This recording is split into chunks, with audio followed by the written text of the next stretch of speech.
Hello, friends. What is mental noise? How, in the background, we are suffering with the maximum mental noise and mental deception and distortion that happening within the mind constantly? Is it meditation which can help it from getting out of this problem? Yes, it is meditation.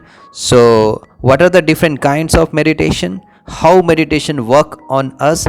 How meditation try to connect our mind with our body physiology and our mind psychology with the society and the world outside.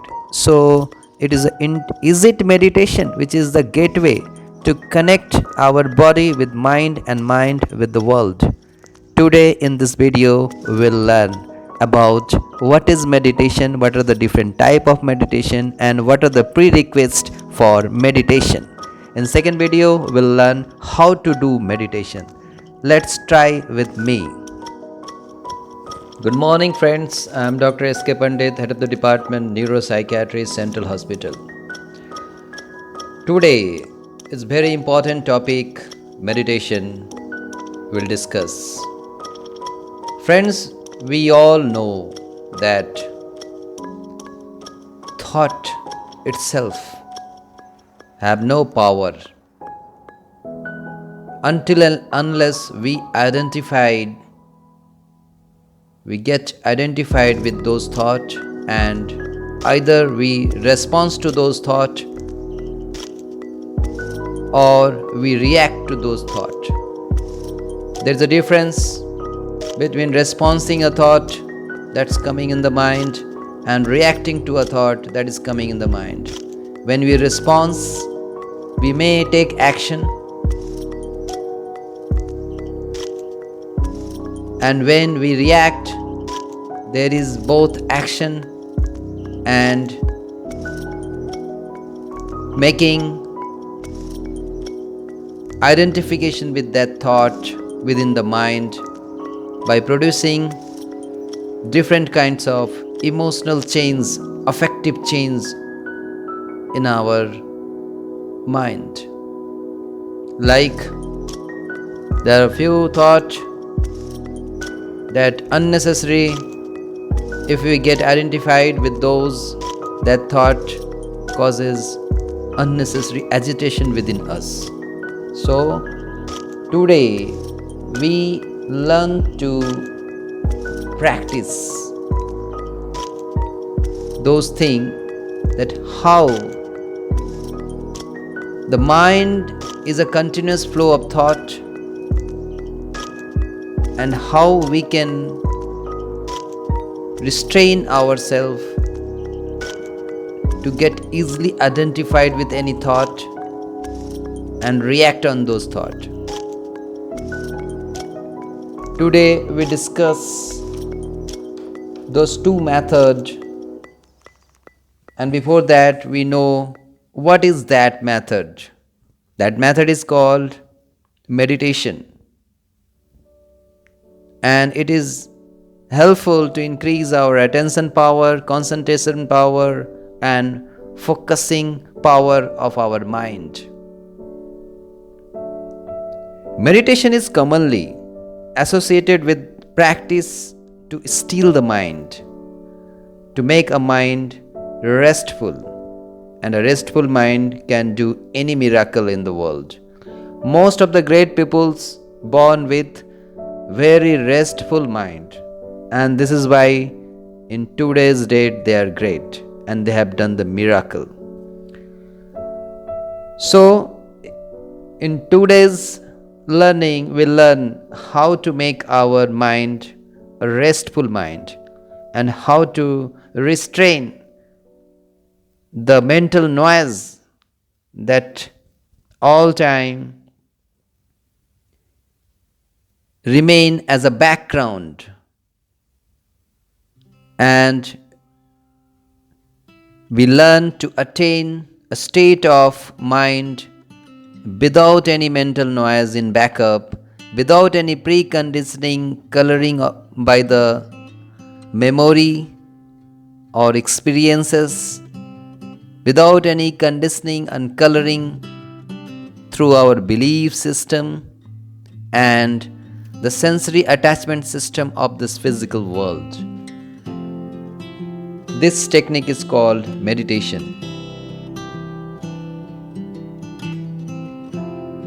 Naturally, once the mind is meditative, the fluctuation of the mind lost their power to overwhelm and sway the individual.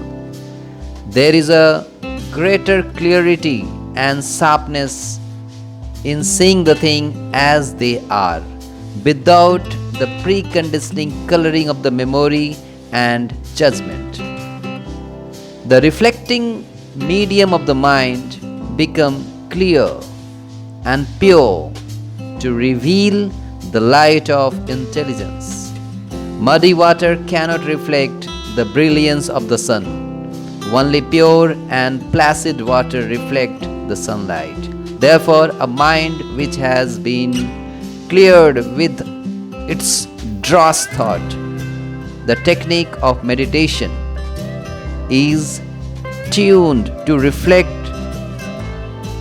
the light of awareness through the process of meditation. Many scriptures lay great importance on meditation. They consider it as the highest vocation of mankind. Training the senses and mind is a pure request to being meditative. Even Buddhist monks are known to practice mindfulness in their day-to-day life and activities. Mindfulness is also a kind of meditation out of two different kind of meditation, or in real sense there are many kinds of meditation. There are various forms of meditation to suit different level of practitioner, interchangeably referred to as contemplation. Meditation practices typically involve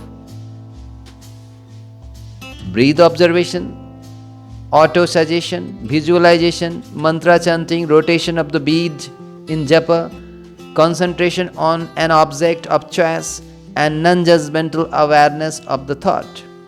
But out of all these different techniques, two techniques are very dominantly practiced, and even under the guidelines of the classical yoga, Hatha yoga, these two kind of meditation techniques are very useful and beneficial for the beginners.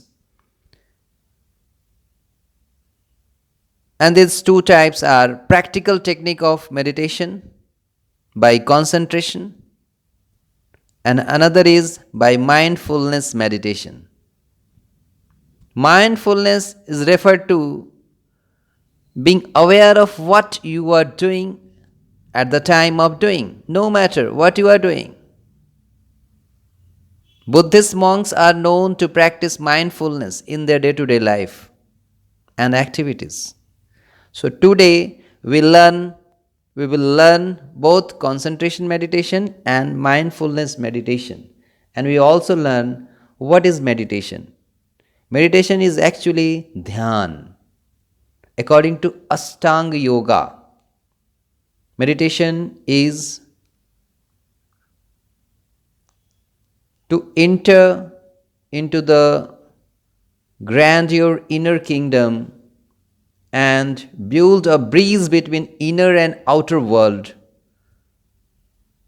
It is important to make a bridge of meditation. Meditation is equal to the gateway to the inner world.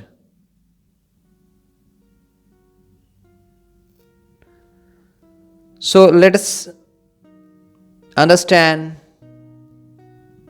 that how to practice the technique of meditation.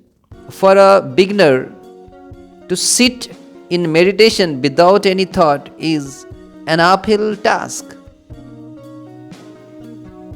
Therefore, practitioners are advised to begin with certain support. And this support could be practicing breathing exercises or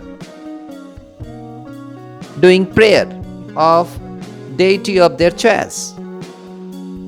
By using support, the vagrant mind is given a limited field within which it is allowed to meander, like a farm animal tied to pole has a fixed radius for wandering.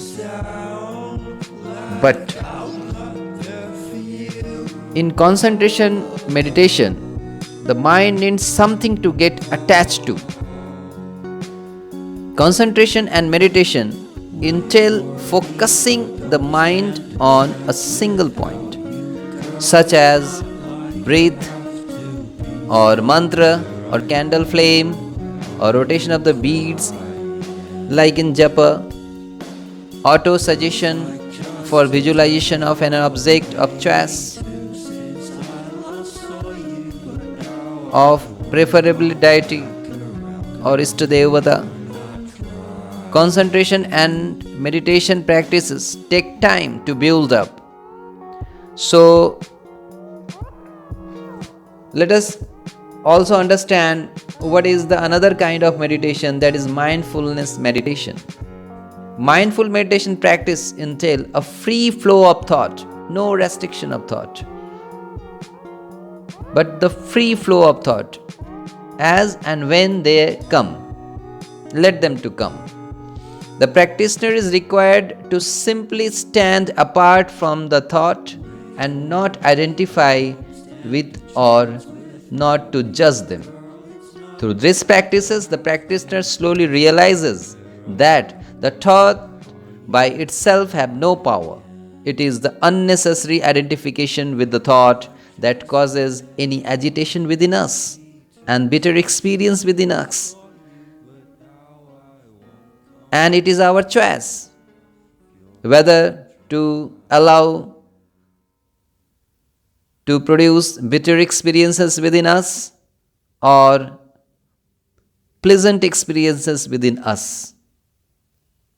So, by putting in our awareness what are the thoughts flowing and to which thought we need to get identified with and to which thought we need not to pick up,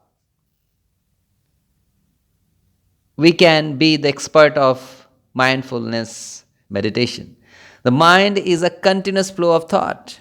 By being mindful of the thoughts that occurs, their value judgment is withheld, leading to a correct evaluation of the thought. Through mindfulness meditation, you realize that thought tend to flow in preconditioned pattern.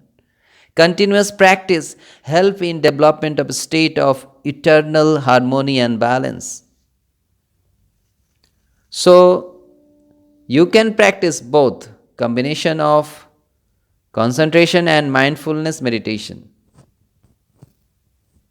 But how it modify our mind, how it affect our different functions, different organs of our body, and how it helps to connect our psychology of our mind with the physiology of our body, different organs on cellular level, on biochemical level, and how in the outer world it connect with the sensory happenings, sensory collection of information in different form through our sense organ in our immediate surrounding, immediate world. To know all these things, it is important to know that what is our self and how many layers of our self are there, and what is the universal self, and how this meditation help with our eternal self, with the universal self. See, what we identified with, we are identified with different belief. We are identified with the different information that we gather, that we absorb through our sense organs, and out of those information that we collect throughout the day, throughout the night, when we are in sleep or when we are awake, in different time, different places, through different events, we are absorbing different information throughout all time with our using our sense organ. Out of this information, we are making millions of perceptions, and out of these perceptions, we are making billions of thought. And out of those thought, few thoughts are dominant. Few thoughts get stick to our emotion, and few thought get bounce without affecting any emotion, without triggering any affective change, any unpleasant emotional change, any pleasant emotional change. But we are dealing with those thought, those perception, those sensory information which are triggering the unpleasant emotional changes and fluctuation of emotion within us. But the meditation is working by making us talented to deal with those sensory information, those perception, and those thought process, and it helps us to acquire a state of equanimity both in success, both in failure, or any fluctuation in the life, whether it is towards the positive or whether it is towards the negative. And it will help to stop the negative thoughts that emerging within the mind, and it helps to process and to elevate, to enhance our perception level, our thought level, our skill level, and how to drive those thoughts and how to produce the good emotional pleasant emotion within us, and how to stop to produce the unpleasant ugly emotions, anger, irritation, irritability, anger outbursts, worriness, fear within us. And it will make us talented to produce the happy emotion, the pleasant emotion like happiness, joyfulness, blissfulness. This all things is done by meditation. So wait for the second video where we will able to know how to do meditation and how to apply those technique in practical life. Thank you, friends.